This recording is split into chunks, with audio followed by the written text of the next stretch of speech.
તો માઉન્ટ આબુમાં પારો છે જે સતત ગગડી રહ્યો છે, ઠંડીનો ચમકારો વધી રહ્યો છે। ગુરુ શિખર પર તાપમાન 0 ડિગ્રી નોંધાયું છે। માઉન્ટ આબુનું સરેરાશ તાપમાન 1 ડિગ્રી નોંધાયું। પોલો ગ્રાઉન્ડમાં બરફની ચાદર છવાઈ ગઈ છે। તો માઉન્ટ આબુમાં ઠંડી વધતા સહેલાણીઓ પણ ખુશ છે।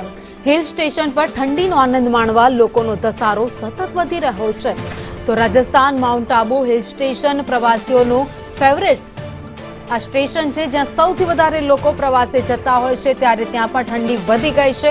1 ડિગ્રી સુધીનું તાપમાન નોંધાઈ રહ્યું છે, ત્યારે સહેલાણીઓમાં પણ વધારો થયો છે। તો બીજી બાજુ જેમ જેમ ઠંડી વધી રહી છે, તેમ કેટલીક જગ્યાઓ પર બરફની ચાદર છવાયેલી પણ જોવા મળી રહી છે। તો સાથે જ જે ગાડીઓ છે ત્યાં બરફના થર જામી ગયા છે।